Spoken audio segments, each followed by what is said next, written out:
Hey, welcome back to Pop Culture Graveyard. I am Hollis, and today I'm going to talk about my favorite B-sides.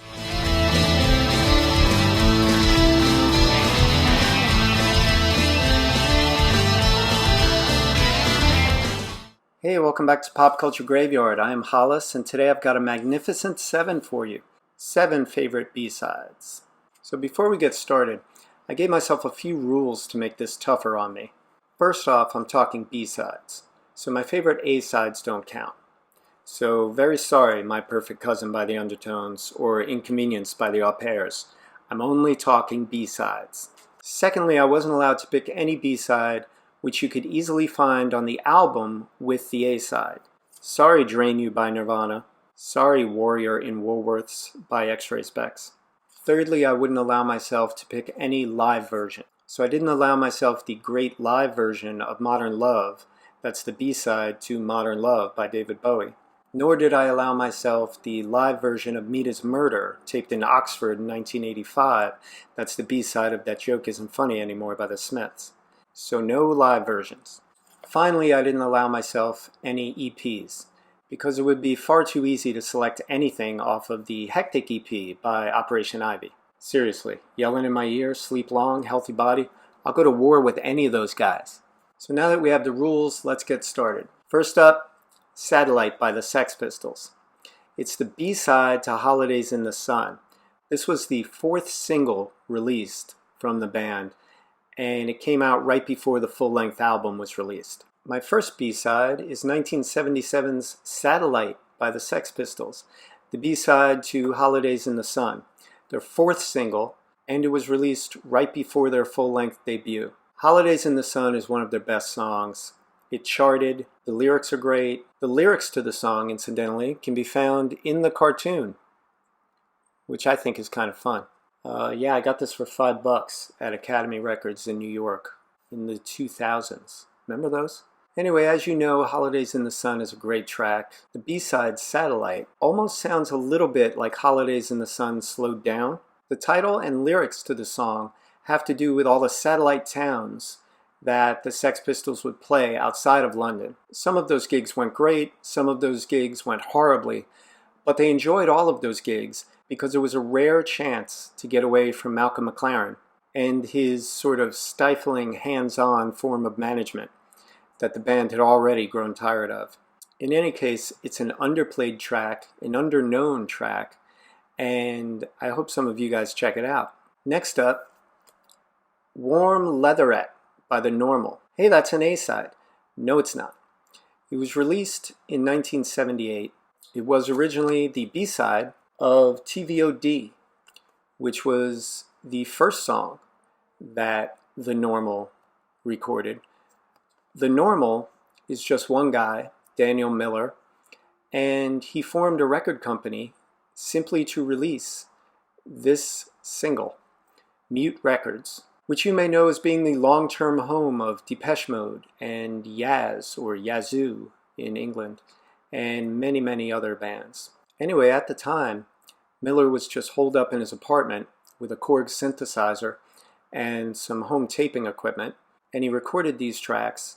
He put the Mute label on it, and he sent them out, and he wound up selling about 30,000 copies, which is unheard of and ridiculous for an independent release, let alone a guy in a room release. Everyone who got and enjoyed the single had no idea that this wasn't a proper record label. So people immediately began sending demo tapes in the mail to him, and he was off and running with one of the great independent record labels. TVOD is really upbeat and abrasive, clanging, up-tempo, exhilarating. TVOD is about a man who, you guessed it, ODs on television. He sticks the aerial into his, can I say that? Let the signal run through my veins? That's natural.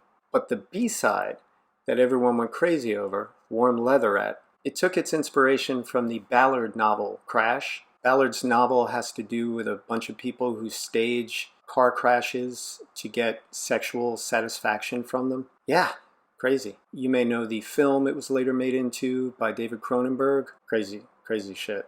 Miller constructed this distillation of that entire novel into a few simple phrases repeated over and over, which are brilliant. A tear of petrol is in your eye, the handbrake penetrates your thigh. Yeah, it's all there. Anyway, I love Warm Leatherette. It was later covered by Grace Jones, who was the only person who covered it that I think did it justice. It's a fantastic version. But for me, it's all about the original. It's stark, it's disturbing, it's infectious, it's a real earworm. And once it gets in your head, you'll have it there for, judging by me, 30 years maybe. The thing I love most about it is the vocal performance.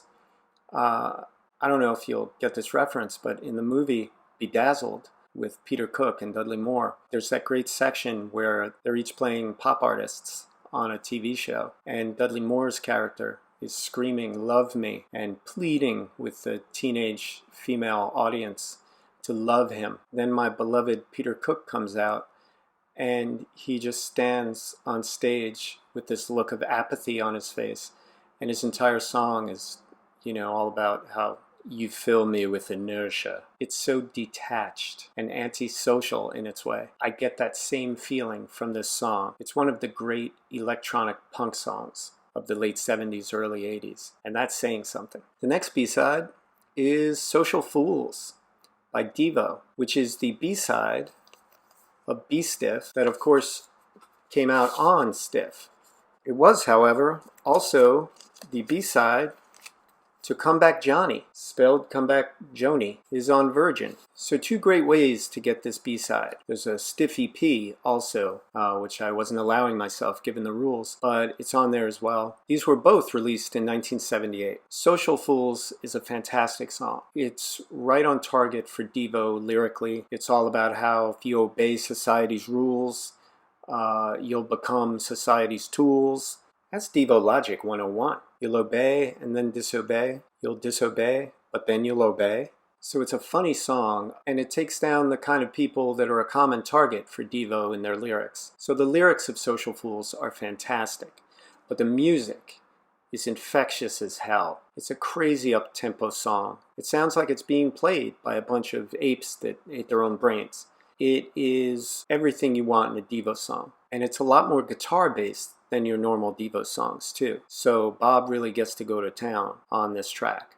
And it's probably a top 5 Devo song for me.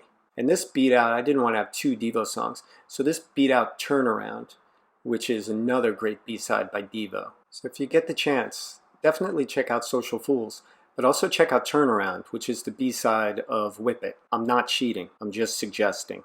The next B-side is 1980's Stop the World by The Clash, the B-side of The Call-Up. The Call-Up was the first single released off Sandinista. It was released right before the album came out. The A-side, The Call-Up, has to do with avoiding being drafted into service. The draft was gone, like the early 70s, I believe they abolished the draft in this country. But in 1980, they were just talking about reinstituting selective service. So I believe that's how come The Call-Up was written, because the Clash were in America at the time, and that was very much in the headlines. And the B-side, Stop the World, has to do with nuclear disarmament. In fact, it even has the address for the Campaign for Nuclear Disarmament, 29 Great James Street, London, WC1, Water Closet 1, I assume. I don't know London. Is that how they do it? I heard this for the first time on the Clash on Broadway box set, and I knew I had to track it down. It starts off, this insidious music starts up, and then Joe Strummer has these kind of out-of-body lyrics almost, very haunting with a lot of echo on it, and he sings, "The panorama of this city's wrong. In fact, the city seems to be gone." And it's kind of describing the day after scenario of a nuclear holocaust. It's really a fantastic Clash song, and it's a bit of a different mood for the Clash. Stop the World is a great B-side, and you really should check it out. Next B-side is 1981's Ice Machine by Depeche Mode. It is the B-side for Dreaming of Me, which is Depeche Mode's first single. Both songs were written by Vince Clarke, who was then leader of the band. It is the first Depeche Mode single. It's on Mute Records, which was founded by Daniel Miller, who I spoke of earlier in Warm Leatherette. I don't have to sell Dreaming of Me. It's typically great as is all early Depeche Mode. They were a lot more of a dance band back then, and Dreaming of Me is very poppy, but Ice Machine, the B-side, is a little bit more like the Depeche Mode you may know. It wouldn't be out of place on later stuff after Vince left, such as Construction Time Again or Some Great Reward. It's sort of evocative of darker Depeche Mode that would begin later with Martin Gore becoming the principal songwriter. If you like early Depeche Mode and you haven't heard Ice Machine, I seriously suggest you check it out. The original 7-inch version has a cold ending to both Ice Machine and to Dreaming of Me. But if you have the Speak and Spell album, Dreaming of Me fades out, as it does on a lot of other collections. And the cold ending especially adds a little extra sinister feel to Ice Machine, and a song named Ice Machine deserves a cold ending. My next B-side is We All Fall Down by Egg Hunt. This came out in 1986, and like a lot of B-sides on this list, I cannot believe this song is over 30 years old. When you hear it, you'll know what I'm talking about. It fits in perfectly today. It's timeless. We All Fall Down is the B-side to Me and You. The A-side, Me and You, is a great song. Not taking anything away from that. But We All Fall Down reads like the great lost Fugazi song. It is rockin' as hell. When the bass kicks off the song, you know good things are going to happen. When the drums kick in, you can't believe what's happening. And when the guitar and vocals come on top, it was a great fucking song. Anyway, Egg Hunt are Ian MacKaye from Fugazi, and before that Minor Threat, and Jeff Nelson, who was the drummer in Minor Threat and is the long-term partner of Ian MacKaye in Dischord Records, who put this out and put everything out by Fugazi, Minor Threat, Teen Idols, and all of their bands. Ian is on guitar, bass, and vocals, and Jeff is on drums, gum, and vocals, if the liner notes are to be believed. And this is him surrounded by Hubba Bubba and Bubblicious and Bazooka. So I believe he was on gum. So if you're a big fan of Fugazi and you haven't heard Egg Hunt, definitely hunt down this single. We All Fall Down is one of the great B-sides. And the final B-side is Gamma Ray from 2008. And I know what you're thinking, but it's not Beck.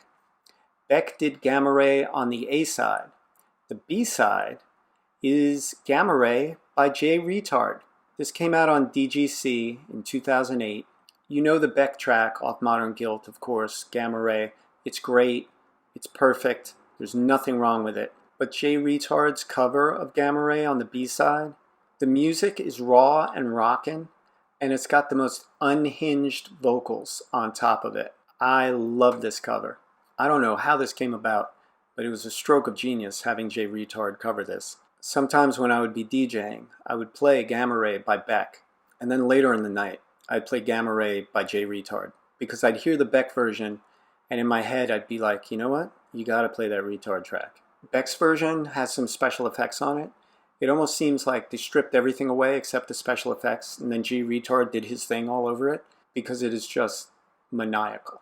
Anyway, do yourself a favor and search for Jay Retard Gamma Ray. You will not regret it. Thanks for stopping by. Please hit the subscribe button, and I'll see you next week with some more cool stuff.